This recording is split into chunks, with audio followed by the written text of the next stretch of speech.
지난 55년 MBC 충북.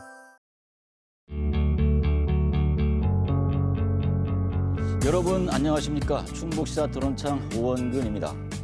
2009년 청산가리 막걸리 살인 사건이 최근 사회를 떠들썩하게 했습니다.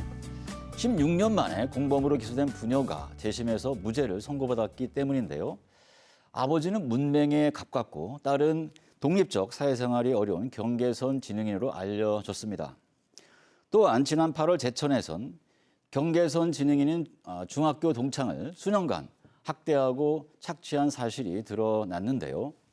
오늘 충북 시사토론 창에서는 경계선 지능인들이 살아가면서 이런 어려움을 받지 않도록 하기 위해 필요한 것들을 함께 짚어보겠습니다. 오늘 토론에 참여하신 분들 소개해 드리겠습니다. 강은영 중부대학교 특수교육과 교수 나오셨습니다. 이창희 지역아동센터 충북지원단장 나오셨습니다. 맞은편에 배남이 진천 학성초등학교 특수교사 나오셨습니다. 안소영 충북 경계선 지능인 학부모 커뮤니티 눌프무리 회장 나오셨습니다.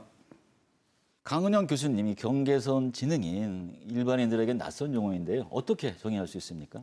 사실 경계선 지능인이라는 그 용어의 어원은 경계선급 지적장애, 이렇게 정신지체 이렇게 불렀던 사실 1900년대 중반에 나왔던 용어에서 사실 좀 유래했다고 볼 수 있는데요. 그러니까 평균의 지능보다는 다소 좀 낮고 그리고 지적장애로 진단될 만한 지능의 수준보다는 좀 높은 그러한 지능 지수를 가지고 있어서 수치로 표현을 해보자면 이제 71에서 84 예. 또는 뭐 70에서 85 좀 다채롭게 그 범주 안에 있는 그런 지적인 능력을 가지고 있는 사람들이라는 표현으로 정의될 수 있을 것 같습니다. 네, 배남희 선생님, 지금 강 교수님이 이제 경계선 지능인 정의를 해주셨는데 충북 도내 어떤 통계 같은 게 좀 나와 있나요? 네, 최근에 초등 학년기 충북의 느린 학습자 현황과 실태를 조사한 결과를 보면 일단 2023년 4월 기준으로 예. 충북 전체 초등학교 79,295명 중에 13,083명이 경계선 지능 위험군 및 잠재군으로 추정된다고 발표한 바가 있습니다. 네, 이는 충북 전체 초등학생 중에 16.5%가 경계선 지능 의심군에 해당한다고 볼 수가 있습니다. 네, 그 비율이 생각보다 높네요. 네. 예. 네, 안성 회장님, 학부모님들은 내 아이가 이 경계선 지능인지 아닌지 알기가 쉽지 않잖아요. 그 정확한 진단이 있을 때까지 어려움이 많을 것 같은데 어떻습니까? 네, 사실 대부분의 부모님들은 우리 아이가 경계선 지능일 수도 있다라는 생각 자체를 전혀 하지를 못하고 있습니다. 그냥 조금 느리거나 산만하다 아니면 집중을 잘 못한다 정도로 받아들이거나 ADHD와 혼동하시는 경우도 상당히 많아요. 그래서 경계선 지능인이라는 단어조차도 내 아이에게 붙는 걸 굉장히 꺼려하시는 추세로 가고 있습니다.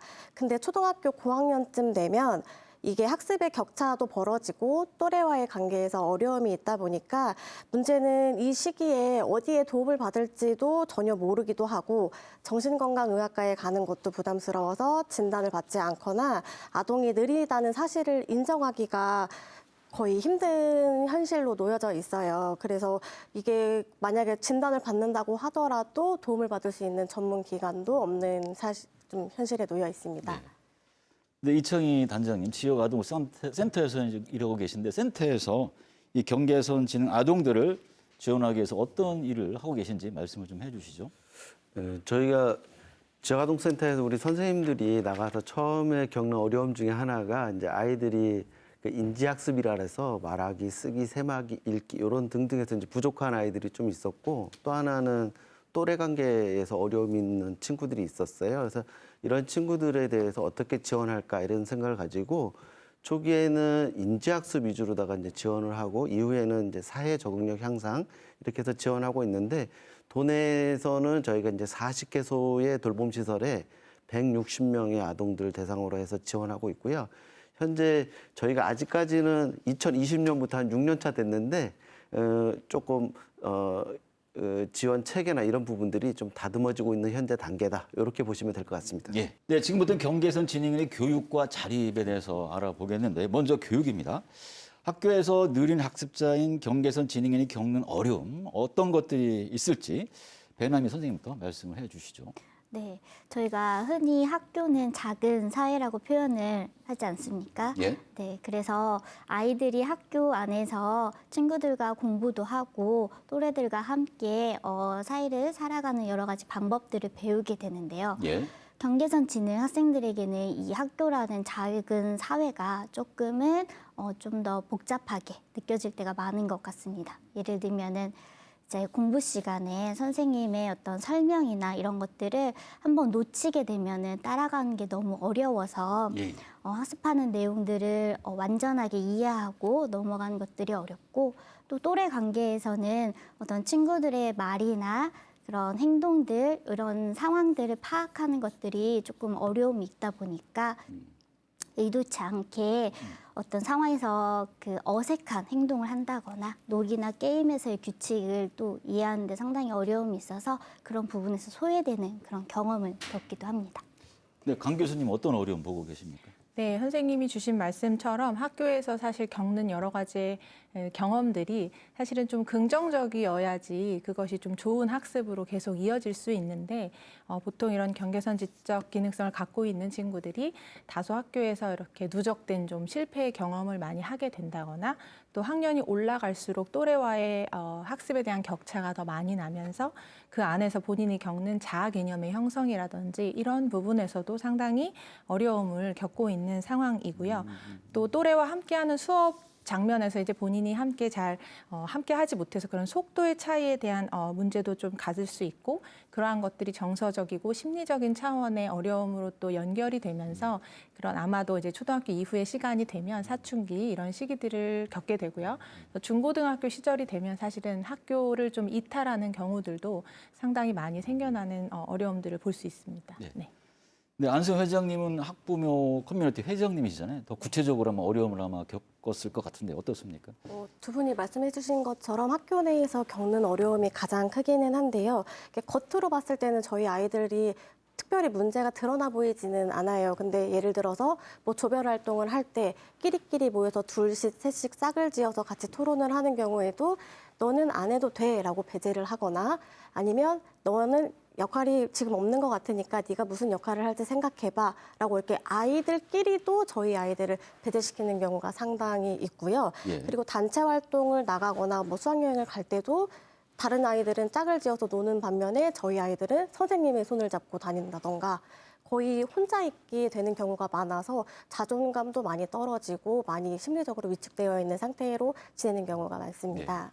저는 뭐 현장 교사 선생님들 얘기를 전하고 싶은데 예. 우리 아이들 프로그램 할 때 일반 아이들이랑 이쪽에도 속하지 못하고 또 우리 아이들만 별도로 다 프로그램을 진행하는 거 요거에도 하는 데 있어서 좀 어려움이 있다. 이런 이제 이쪽에도 속하지 못하고 저쪽에도 속하지 못하는 이런 어려움이 있고요. 또 한 가지는 저희가 현장에서 느끼는 건 이제 도시와 농촌 차이 이것도 굉장히 큽니다. 그래서 우리가 농촌 지역에서는 사실은 이렇게 지원할 수 있는 여건들이 안 되다 보니까 그 현장 교사들이 참여해서 애들 프로그램하고 이런 거에 있어서 상당히 어려움이 있다. 이런 격차, 도시와 농촌 간의 격차 뭐 이런 것들이 좀 어려움으로 다 느껴지고 있습니다.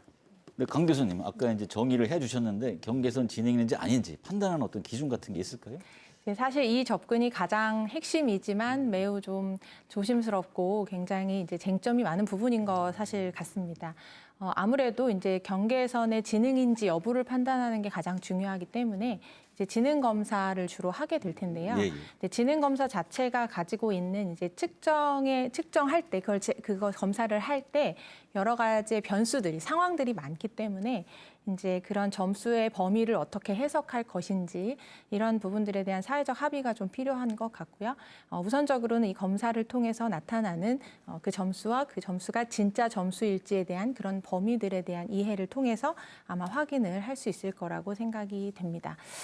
더불어 한 가지만 더 말씀을 좀 드리자면 사실은 지적장애 학생이나 이러한 학습장애 학생들의 사이에 좀 애매하게 있는 어려움이 있다고 늘 알고 있는데 예, 예. 이런 생활에 적응 이제 학교 생활이 됐던 일상생활이 됐던 이런 생활 속에서의 여러 가지 적응에서의 어려움 정도가 이 경계선 지능을 갖고 있는 학생들 사이에서도 사실 굉장히 다양하게 나타나고 있거든요. 그래서 이런 부분들도 좀 보충적인 검사로 함께 이루어지면 좋지 않을까 이렇게 말씀드릴 수 있겠습니다. 네, 안수영 회장님 이 검사 비용 부담 있을 텐데 그거 포함해서 또 말씀을 좀 해주시죠. 네, 맞아요. 교수님께서 말씀하신 것처럼 사실 경계선 지능인지의 여부를 판단하기 위해서는 지능 검사만으로는 파악하기가 힘든 부분이 많아요. 만약에 예를 들어서 뭐 IQ가 80인데 사회성이 낮다던가 아니면 IQ는 정상 범위에 들어왔는데 사회성이 매우 나쁘다던가 다양한 경우의 수가 있기 때문에 전문가 분들이나 아니면 학교 측에서 아이를 추적 관찰해 주시고 부모님들도 이런 거를 인지를 해서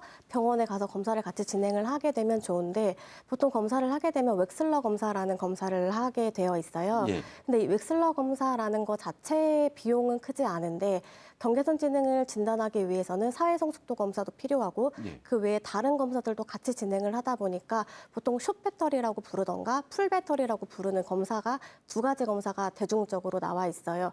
근데 이 검사 비용 자체가 40만 원에서 100만 원이 넘는 걸로 알고 있거든요. 그러다 보니 경제적으로 부담이 되기도 하고 이걸 검사하러 가서 이 내 아이가 경계선 지능일까 봐 뭐 심리적으로 부모님들이 좀 위축되는 부분도 있기 때문에 뭐 이런 현실에서 어려움을 느끼고 있습니다. 예. 네, 경계성 지능인 아이들이 학교에 잘 적응할 수 있도록 맞춤형 교육이 필요하다고 하지만 현실적으로 어려움이 많을 것 같습니다. 배남희 선생님, 이 특수교육 대상으로 분류되지 않은 경계선 지능인에게 맞춤형 교육 기회를 제공하기 위해서 법적, 제도적으로 어떤 변화가 필요하다고 보십니까? 네, 일단 경계선 지능 학생들 범주 안에 있는 경계선 지능 학생들마다 개인적인 특성이나 교육적인 요구가 매우 다양합니다. 그렇기 때문에 경계선 지능 학생 안에서 어떤 학생은 일반적인 교육에서의 학습 지원만으로도 교육의 욕구나 그런 지원들이 충분한 학생들이 있는가 하면 예. 경계선 지능 학생인데 학습 장애의 교육적인 특성을 가지고 있는 경계선 지능 학생의 경우에는 특수교육적인 그런 교육적인 지원이 필요합니다.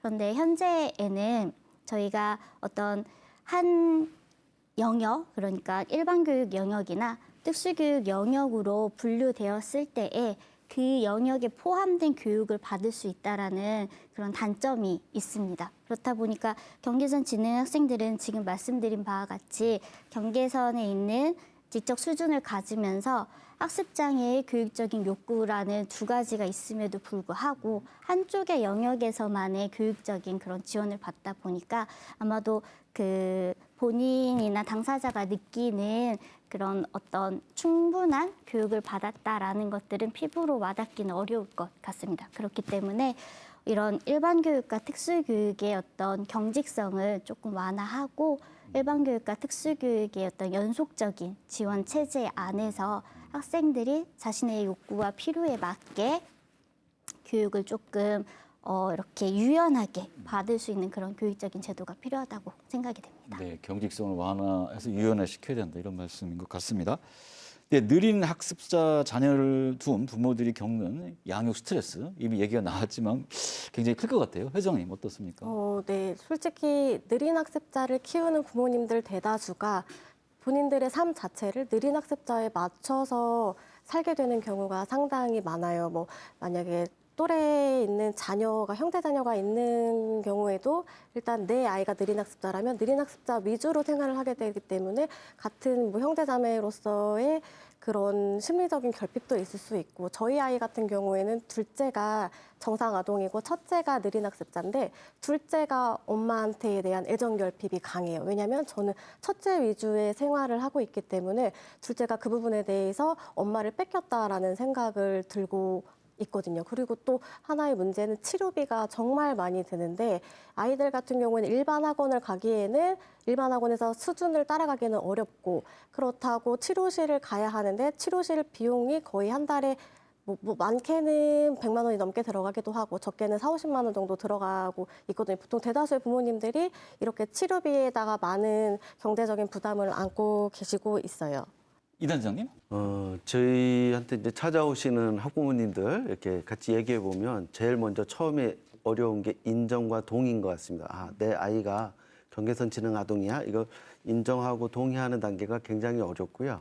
그리고 막상 인정하고 동의를 받았더라도 이후에 우리 아이를 위해서 어떻게 프로그램을 지원해 줄까 이렇게 찾아보는데 사실은 정보 제공하는 데가 우리 사회에서 아직까지 쉽지 않습니다. 그러다 보니까 사실은 민간 영역이나 공교육 영역에서 이런 부분들이 좀 채워져야 되는데 아직까지는 학부모님들 뭐 이렇게 한탄하시고 이런 소리 들어보면 대부분은 그런 정보 제공이 제일 안 된다 이런 부분들에서 굉장히 어려움이 있다 이렇게 생각이 들고요. 그러다 보니까 아무래도 저희 지역보다는 수도권에 이렇게 알아보기도 하고 이런 경향들이 좀 나타나고 있습니다. 네, 경계선 진흥 교육 문제를 다루고 있습니다. 아까 웩슬러 검사비 나왔는데 뭐 경기도에서 내년부터 뭐 지원을 예정이라 이런 얘기도 있는데 혹시 더 말씀해 주실 내용이 있을까요? 사실 각 전국의 이제 시도들이 다 어떠한 지원책, 뭐 자체 조례가 됐던지 어떤 법적인 기준에 의해서 여러 가지의 서비스를 주기 위한 노력들을 하고 있는 것 같고요. 이제 제일 먼저가 이제 검사비에 대한 지원이고 이후는 어떤 바우처 시스템이나 이런 걸 활용한 지원 체계들을 이제 갖추기 위한 노력들을 하고 있는 것 같습니다. 근데 이게 상당히 예산이 이제 소요가 되고 누가 어떻게 이걸 시행하는 주체가 될 것이냐에 대한 이런 부분들도 계속적인 좀 쟁점과 논의가 되고 있는 것 같아서요. 실현은 이제 시작은 되고 있는데 이제 빠르게 확산이 되면 좋겠다. 네, 말씀드릴 수 있을 것 같습니다. 네, 지금부터 자립에 대해서 말씀을 나눠보겠습니다. 경계선 지능인의 경우 사회생활에 어려움을 겪지만 이 법적 장애인은 아니기 때문에 정부 지원이 없는 것으로 알려졌는데요. 학교 졸업 후 직업이나 진로는 어떻게 되는지 궁금합니다. 강 교수님. 네, 사실 그 법적 장애인이 아니기 때문에 어떤 통계나 수치화되어 있는 결과들을 사실 아직 가지기가 어려운 상황이고요. 그래서 공식적인 자료들을 확보하는 게 상당히 어렵고 저희가 이제 학부모님들이나 여러 저희가 가르쳤던 학생들이나 이런 아이들을 좀 추적해 보면 예. 대학으로 진학하는 경우들도 있고요. 그리고 간단한 사무직이나 이러한 직장을 찾아서 가는 경우들이 있는데요.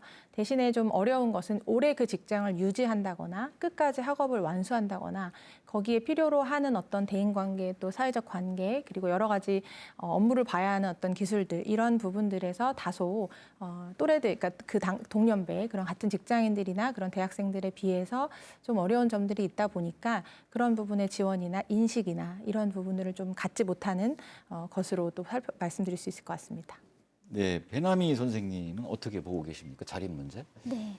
교수님께서 말씀해 주신 바와 같이 이제 경계선 지능 학생들이 사회로 나갔을 때 사실 직장 생활이나 사회적인 경험과 하는 활동들의 범위가 이제 좁다 보니까 집에서 머무르는 경우가 더 많은 것으로 알고 있습니다. 네. 그래서 이렇게 성인이 되었을 때 어떤 자립을 위해서는 학령기 때에 경계선 지능 학생들을 위한 어떤 맞춤화된 그런 교육 지원 프로그램이나 그리고 그 학생들에게 또 선생님들이 가르침을 줄 때에 선생님들께도 이 학생들에 대한 어떤 그 가이드라인 그런 책자나 그런 것들을 많이 개발을 해서 학교에 보급을 한다면은 학생들이 성인이 되어서 나왔을 때 좀 더 안정적인 그런 자립 생활을 하지 않을까라는 생각을 해봅니다. 대부분 많이 알고 계시겠지만 은둔형 외톨이라고들 하는데 은둔형 외톨이의 대부분 아이들이 경계선 지능인 경우가 되게 많아요. 예. 이렇게 은둔형 외톨이가 되는 이유 중에 하나가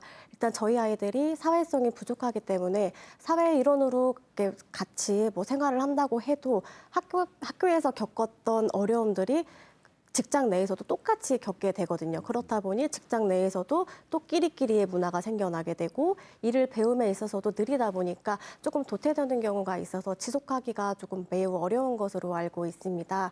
그래서 이런 아이들을 좀 지속적으로 좀 케어를 할 수 있는 사회적인 제도가 마련되어져야 한다고 생각을 합니다. 네, 학교에서의 어려움이 직장에서의 어려움을 이어진다고 말씀을 하셨는데요. 이 노동 실태를 보면 취업을 유지 못하고 고립되는 경우가 적지 않다고 하는데요. 이 취업에 대한 지원을 좀 더 강화해야 할 필요가 있을 것 같습니다. 단장님, 어떻게 보십니까? 저희가 이게 현장에서 보면 사실 자립이라는 단어랑 고립이라는 단어랑 이게 대치되는 대척점에 있는데 현장에서 보면 고립되어 있는 우리 아동들이나 뭐 경계선 지능인들이 자립으로 다 가려고 하면 사실 거기에 대한 뭐 법적인 제도적인 이런 것들이 있어야 되는데 실내로 이런 부분들이 있는 것 같아요. 그러니까 우리가 장애인 같은 경우에는 고용이나 자립할 수 있는 이런 법적인 기준들이 있는데 사실은 경계선 지능인 같은 경우에 아직까지 우리 사회에서 뭐 이게 씨앗 단계에서 조금 나가는 단계이다 보니까 이런 부분들이 법적 제도적인 부분들이 없습니다. 그래서 우리가 경계선 지능인에 대한 뭐 고용 관련된 이런 법적 제도적인 이런 체계가 만들어지면 우리 친구들이 좀 더 자립에 다가가지 않을까 이렇게 생각하고 있습니다. 네, 이 중장년의 문제가 특히 이게 심각해 보입니다. 이 청소년기에 적절한 지원을 받지 못하고 성인이 된 분들을 위한 정책적 지원이 필요할 것으로 보이는데요. 강 교수님 어떻습니까? 네, 이 문제는 사실 굉장히 그 나이 연령대별 그다음에 어떠한 학교 경험을 통해서 현재의 경계선 지능인의 이제 삶의 모습이 되었느냐에 따라 좀 차별적인 지원이 많이 필요하다고 생각이 됩니다. 예. 지금 이미 중장년층이 된 경계선 지능인들은 본인들 스스로가 어떤 사람인지 또 어떤 차이점들이 또래비에 있었는지조차를 사실 인정받지 못하고 이해받지 못한 채 지금의 사실 연령대가 되었기 때문에 훨씬 더 가지고 있는 여러 가지 어려움들이 많을 것이라고 생각이 되는데요. 그렇기 때문에 조금 더 강도 높고 좀 더 집중적인 지원이 이제 필요할 것이라고 생각이 되고요. 그리고 또 앞으로 이제 노화가 일어나고 또 이제 노년기에 접어드는 그런 시점이기 때문에 어떠한 그런 사회적이고 경제적인 그런 위치에서 자기 역할을 할 수 있도록 해줄 것이냐에 대한 여러 가지 보완책들이 생각보다는 좀 촘촘하게 지원이 돼야 하는 것으로 이제 생각이 됩니다. 네. 저도 이게 현실적으로 다 굉장히 큰 고민인데 예. 현장에서 보면 어떤 면들이 있냐면 우리가 경계선 지능인 성인인 경우에 사실은 디지털 리터러시 문제가 좀 있습니다. 그래서 경제, 금융 관련해서 우리 사회가 이만큼 변하고 있는데 사실 이 부분에 대한 경제, 금융 교육 이게 경계선 지능인에 대해서 맞춤형으로 교육이 이루어져야겠다 이런 생각을 좀 많이 가지고 있습니다. 이거는 뭐냐면 어떤 경제적으로 이득을 취하거나 뭐 이런 부분도 중요한데 이 경계선 지능인 같은 경우에는 실제로 돈을 잃지 않는 교육 뭐 이런 것들이 굉장히 중요하다. 그래서 이런 부분들을 기존에 저희가 뭐 KDI나 또는 지역 내에서 이렇게 경제 금융 교육을 일부 했는데 아직까지는 이제 초기 단계다 이렇게 생각을 하고 있고요. 그나마 좀 좋아진 부분들은 저희가 이게 진행하면서 그 경제 금융 교육을 하는 기관들 내에서 경계선 지능인 아동을 위한 이런 맞춤형 교재를 만들었었거든요. 그래서 이런 부분들은 좀 긍정적이다. 그래서 그런 부분들에 대해서 좀 신경 쓸 필요가 있다. 이런 생각이 듭니다. 한 가지만 예. 좀 첨언을 드려보자면 사실은 경계선 지능을 이해하는데 제가 꼭 어딘가에서 말씀을 꼭 드리고 싶었던 것 중에 하나는 사실 이것은 굉장히 기능적인 접근으로 사실 돼야 되는데 좀 어려운 표현입니다. 기능적 접근이라 하는 것은 이제 사회 구조나 여러 여건이나 이런 상황이 이 개인이 얼마나 잘 살아갈 수 있을 정도로 갖춰져 있느냐. 에 따라서 이 사람은 역할을 할 수도 있고 하지 못할 수도 있다라는 어떤 그런 사회 문화적인 모델이 되겠거든요. 그래서 예. 이런 사회 생태학적인 모델이 굉장히 중요하게 같이 이해가 되어야 하는데 그 개인만 어떻게 지원을 하면 그의 내재적인 문제만 지원을 하면 이것이 해결이 되는 상태가 사실 아니다라는 말씀입니다. 그래서 특히 학교를 벗어나는 이제 사회생활의 단계에 접어들게 되면 사실 사회 전반에 걸쳐서 이런 인식이나 이런 접근에 대한 태도적인 변화나 이러한 사실은 정책들이 있지 않는 이상은 그 개인을 지원하는 것은 굉장히 단기적이고 굉장히 한정적일 수 있다라는 말씀도 또 한 말씀 더 올립니다. 예. 지금부터는 앞으로 풀어가야 할 과제에 대해서 논의를 해보겠습니다. 이 경계선 지능인 관련해서 전국의 많은 지자체들이 조례를 만들고 있지만 이를 뒷받침할 법이 마련되지 않아 어려움을 겪고 있다고 합니다. 네, 회장님, 이 문제는 어떻게 보십니까? 네. 충북에서도 지원 조례가 2023년 11월에 시행이 되었고 2024년 3월에는 충북교육청에서도 경계선 지능 학생 지원 조례가 생겼지만 올해도 제가 관련 부서에다가 전화를 해봤을 때 관련 예산은 전혀 내려온 게 없고 있고 계획만 하고 있고 회의도 진행 중이다라고까지만 답변을 받았어요. 그러다 보니까 이게 법적인 테두리 안에서 강제성을 띠지 않다 보니 예산이 마련되어 있지가 않고 학부모 입장에서는 이게 있다는 건 알겠는데 어디서 도움을 받아야 하는지는 모르겠다라는 얘기가 나올 수밖에는 없습니다. 그래서 이런 행정적인 틈을 메워줄 수 있는 법적인 틀이 꼭 마련되어져야 한다고 생각을 합니다. 그럼 지금 만들어진 조례 안에는 어떤 구체적인 뭐 지원 내용 같은 건 없는 할 거? 수 있다라고만 되어 있고 법적인 테두리 안에서 강제성을 띠지는 않아요. 배나미 선생님은 어떻게 보십니까? 네, 지금 말씀해 주신 바와 같이 일단 조례로만은 안정적인 그런 재정, 재원 이런 것들이 보장되지 않기 때문에 큰 어려움이 있다라고 생각을 합니다. 그러니까 조례만으로는 체계적인 지원 제공이 어렵다라는 부분을 말씀을 드리면서 또 이렇게 조례가 제정되어 있지만 법적 기준이 없으면 지역 간의 격차의 그런 심화도 발생될 수 있다라고 생각이 듭니다. 그래서 지금은 이렇게 사회적인 지원이 보다 안정적으로 보장이 되려면은 법적인 이런 법률적인 국가에서의 법률적인 차원의 부분들을 고려해보고 고민해보아야 하지 않나라는 생각을 합니다. 사실 법이 이렇게 계류가 되어 있는 체제가 사실 좀 오래됐고요. 그리고 이렇게 많은 관련 법안들이 이제 발표가 되고 그리고 그것들에 대한 논의가 되고 있다는 것은 그만큼 이제 경계선진흥과 관련된 관심도와 사실은 그런 것들은 굉장히 높아졌다고 볼 수 있는데 사실은 아까 선생님께서 말씀 주셨던 것처럼 지능의 그냥 분포적인 상황으로 봤을 때는 경계선진흥을 가질 수 있는 사람들의 범위 자체가 전 국민의 14%, 15% 정도에 해당하는 비율이기 때문에 사실은 굉장히 큰 비율이지요. 그래서 그 예. 인구에게 무언가의 이런 특별한 지원들을 예산을 들여서 뭔가를 한다는 것은 뭐 1%, 2% 수준의 지원이 아니기 때문에 상당히 많은 예산과 많은 합의가 필요한 부분이어서 사실 그것이 굉장히 통과되기가 많이 발의는 됐지만 이렇게 예. 좀 어려운 상황이 아닌가 이런 좀 현실적인 문제들도 좀 있는 것 같습니다. 네. 또 하나 이제 걱정되는 게 경계선 지능인이 범죄에 노출되거나 법률적 문제에 직면했을 때 이들을 보호하기엔 어떤 맞춤형 법률, 이나 상담 지원 시스템이 있어야 될 텐데요. 이 부분 어느 분이 먼저 말씀을 좀 해주실까요? 이거는 지금 이제 서울시에서 경계선 지능인 지원센터를 운영하고 있는데 예. 거기서 보면 상담 분야가 있습니다. 그래서 여기에 이제 많은 분들이 상담을 하고 계신데 사실은 법률적인 이런 문제가 생겼었을 때 이게 지원받기는 상당히 어렵습니다. 그래서 이런 부분들에 있어서는 지금 현재 좀 문제가 되는 거는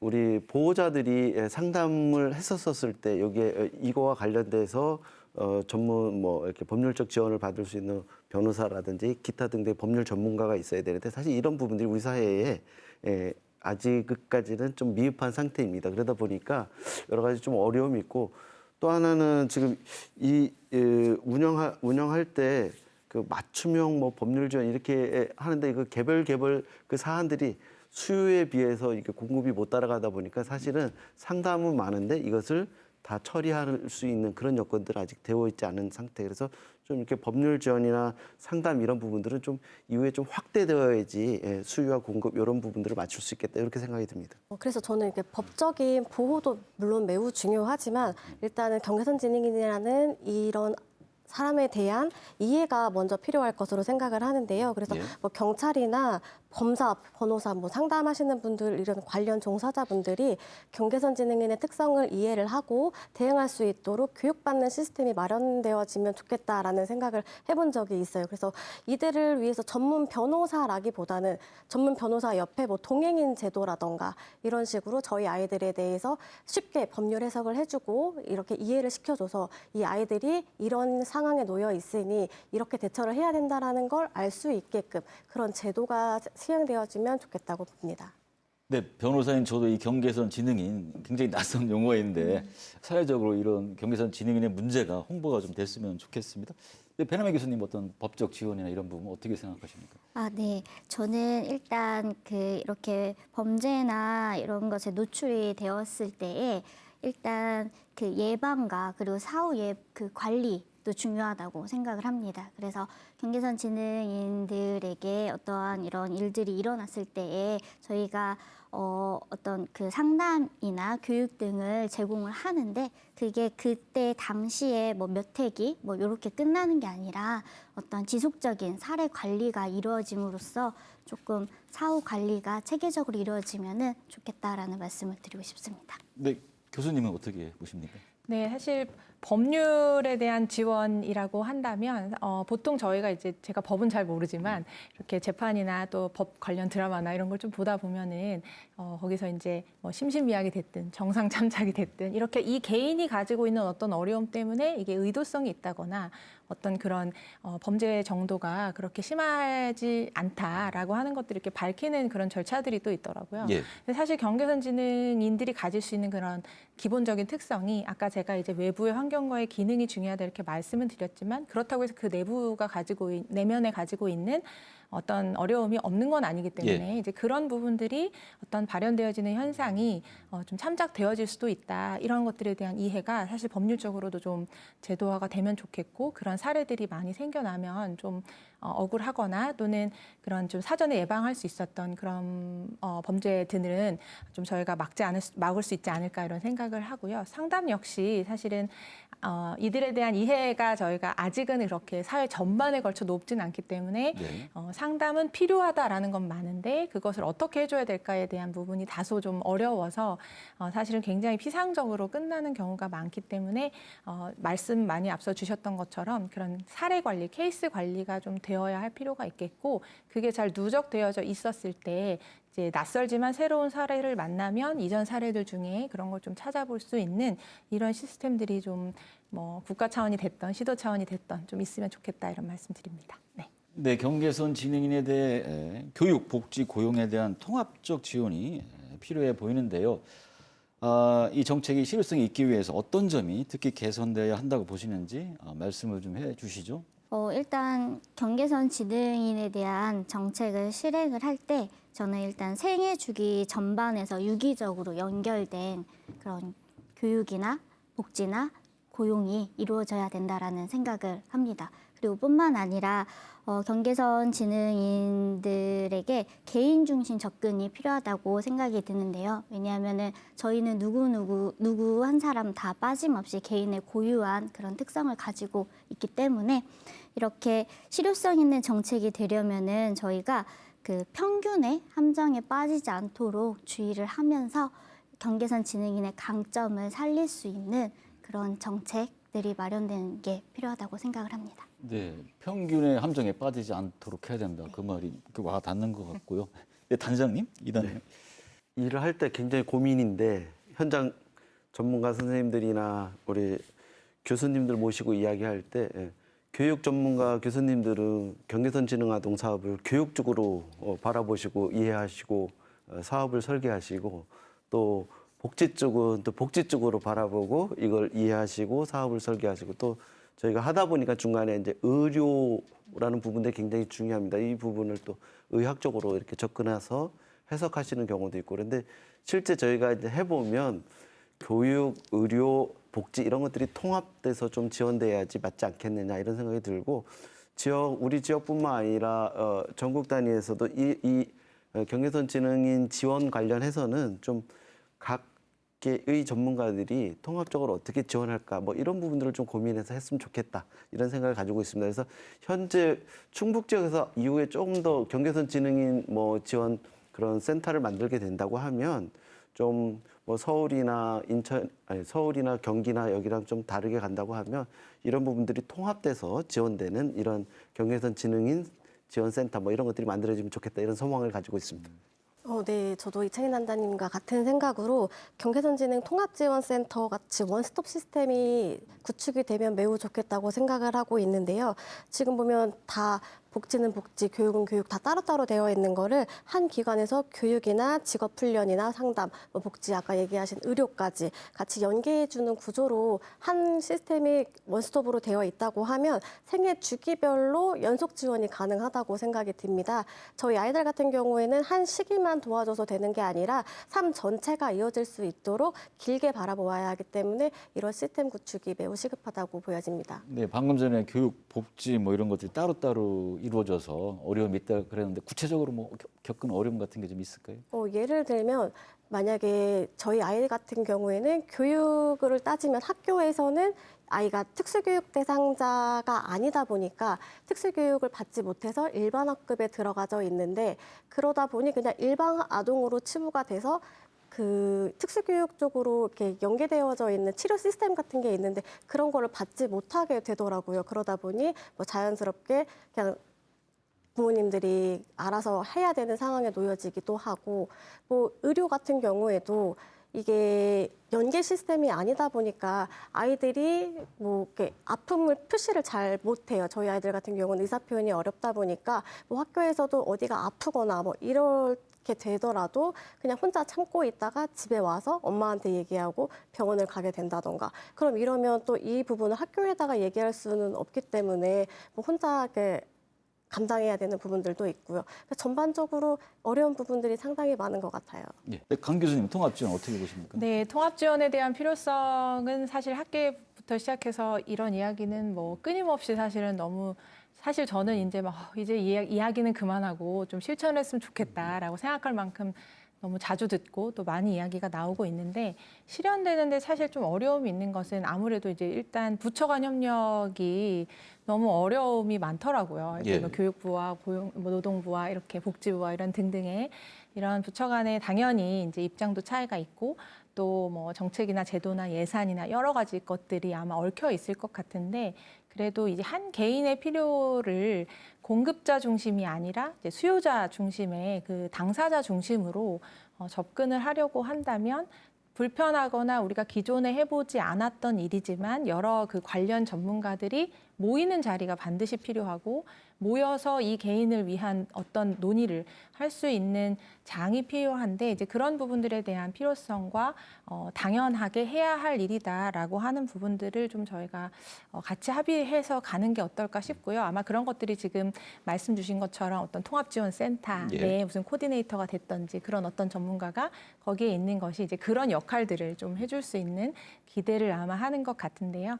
그래서 여러 부처나 또 관계자들이 좀 같이 협의가 되고 좀 이런 논의가 될 수 있게끔 해주지 않는다면 그 누군가의 한 개인이 또 그 일을 해내는 데는 상당히 어려움이 있다 이렇게 보여지고요. 왜냐하면 이건 아시겠지만 학교 내에서의 뭐 일반 교사와 특수교사와 뭐 복용교사와 학부모 간에도 한번 만나서 사실 협의하거나 뭔가 이야기를 나누는 게 쉬운 일이 아닌 것처럼 예. 저희가 이제 인식이 되거든요. 그렇다 보니 더 큰 단위의 이런 협력이라고 하는 것이 조금 더 저희가 그 진중하게 좀 생각을 한 접근이 좀 이제 선언적이지 않게 그런 접근이 좀 필요하지 않을까 이렇게 생각이 들고 또 부모님들도 사실은 아이기 때문에 당신의 자녀를 가장 잘 알 수 있고 그 자녀가 자라가는 모습을 가장 잘 곁에서 보고 있는 건 맞지만 또 그 아이가 상대적으로 좀 낯설 수도 있거든요. 저희가 자라왔던 거랑 또 좀 다른 모습일 수도 있고 그래서 부모님들에 대한 지원이나 그 가족에 대한 지원도 또 더불어 같이 이 통합 지원 안에서는 좀 생각되어져야 한다 이렇게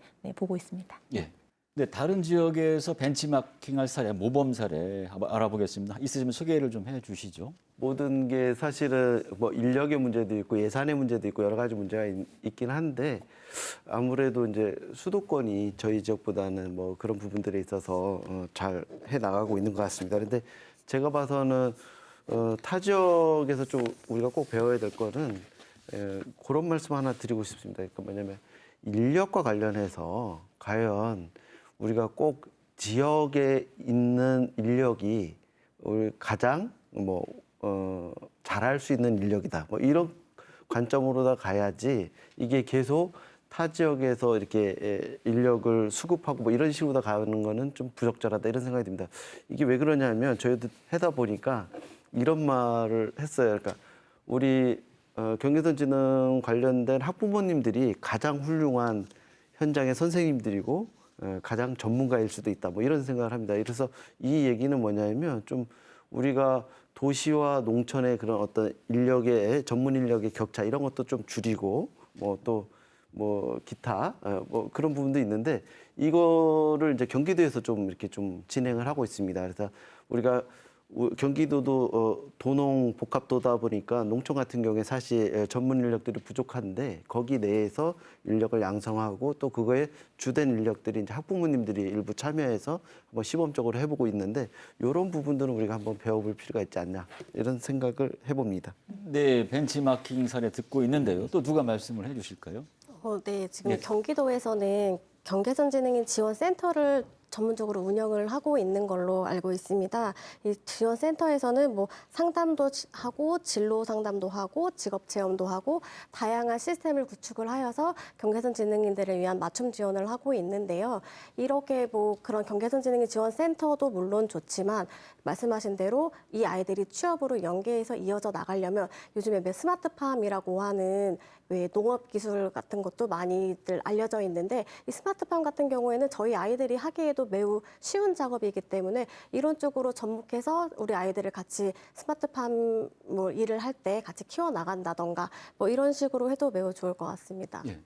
경계선 지능이라는 사실은 키워드가 계속 이제 지능의 지수로 사실상 이 개인을 좀 설명하는 이제 용어입니다. 그리고 오늘의 주제도 이렇게 경계선 지능인이기는 합니다만 사실은 여러 가지 학계나 이런 연구의 방향성의 현재는 이 개인을 그 지능 지수로 만 해석할 수 있지 않다, 바라볼 수 있지 않다 이런 얘기를 사실 너무나 많은 연구들이 얘기하고 있습니다. 그리고 경계선 지능인이 가지는 여러 가지 특성적인 차이나 이런 부분들을 연구해 보면 사실은 수렴하는 특징을 잡기가 어려울 만큼 다양한 특성들을 이제 가지고 있거든요. 예. 예를 들면 어떤 분은 뭐 운동성에서의 좀 어려움이 있을 수도 있고 어떤 분은 심리정서적인 어떤 분은 뭐 인지처리적 차원에서 뭐 어떤 분은 어떤 정서적이고 관계적인 차원에서 이런 다채로운 어려움들이라고 보이는 것들이 사실 개인 간 차이, 개인 내 안에서도 여러 가지 차이들이 사실 있다 보니까